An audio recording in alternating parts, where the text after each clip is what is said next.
지난 주일 말씀을 전하면서 제가 무릎 통증으로 크게 어려움을 겪고 있었다는 이야기를 하며 주께서 피 흘려 죽으시며 값을 주고 사시어 이제는 사나 죽으나 나는 주의 것이오니 주님의 영광 가리지 않게 강건토록 해 주시라고 기도하겠다 한 바 있습니다. 그런데 밤중에 기적이 일어났습니다.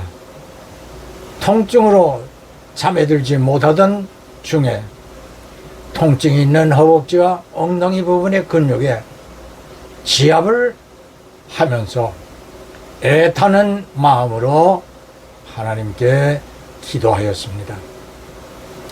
한참 지압을 하면서 여러 부분의 근육 통증이 차츰 풀리고 있는 느낌이 들었습니다. 살며시 일어나 움직여보며 걸어봅니다. 성경에 고침받은 사람들이 걷기도 하고 뛰기도 하며 하나님을 찬양하였다는 말씀이 생각나며 주님께서 고쳐주시는 것이라면 조금씩 뛰어보고 싶었고 그렇게 걸으면서 살짝 뛰어보았습니다. 너무 기뻐서 자고 있는 아내를 깨워 알리고 싶었지만 깨우지 않고 계속 방 안에서 왔다 갔다 걸었으나 통증이 크게 완화된 것을 느낄 수 있었습니다. 자던 아내가 제 기척을 느끼고 깨어 뭐하고 있느냐고 물었습니다.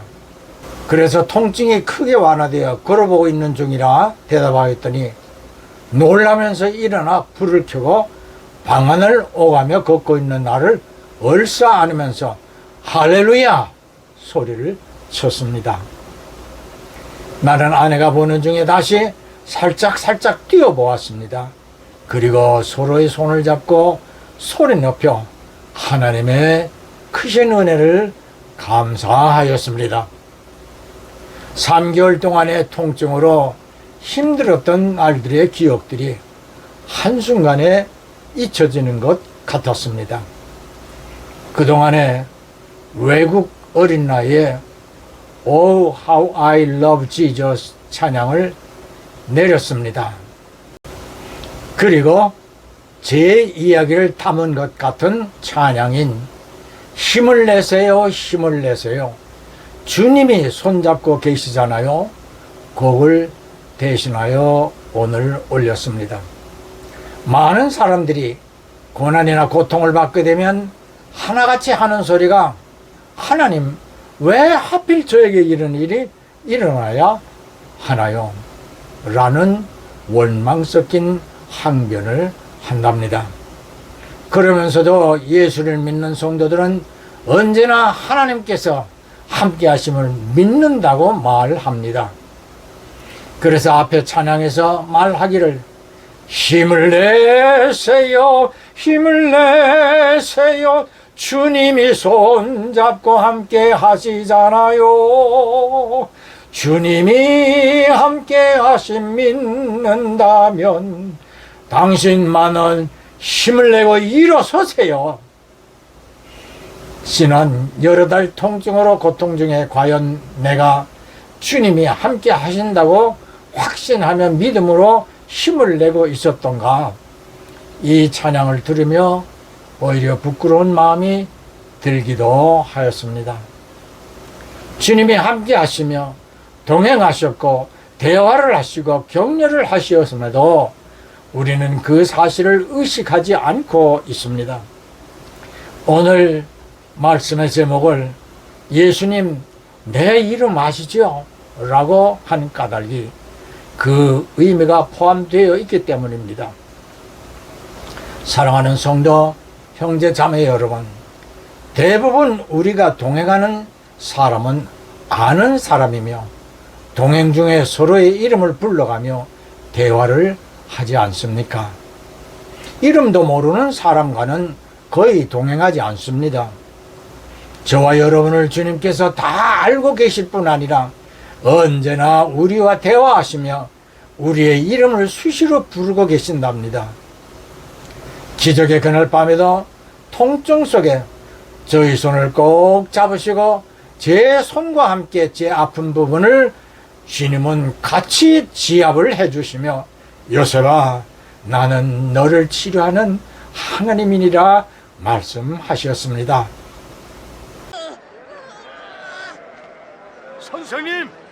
선생님, 내 아들을 도와주소서. 제발 도와주소서. 저의 외아들입니다. 제자들에게 귀신을 쫓아내길 부탁했으나 그들은 하질 못하였나이다. 믿음이 없고 패역한 세대여, 내가 언제까지 너희와 함께 이런 것을 견뎌야 하느냐. 네 아들을 데려오너라.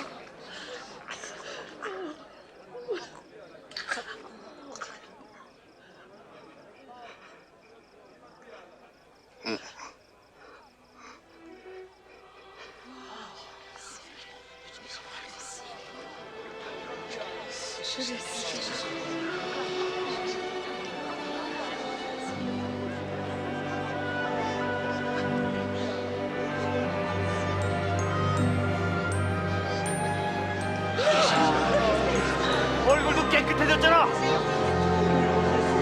세상에.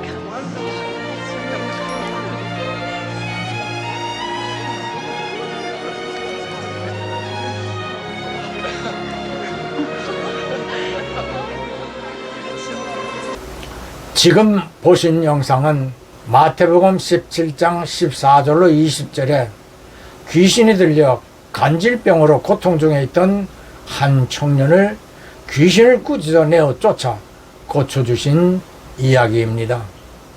예수님 당시 이스라엘은 많은 간질병 환자들이 있었음을 우리는 성경을 통하여서 알 수 있습니다. 우리나라에도 과거에는 간질병 환자들이 많았습니다.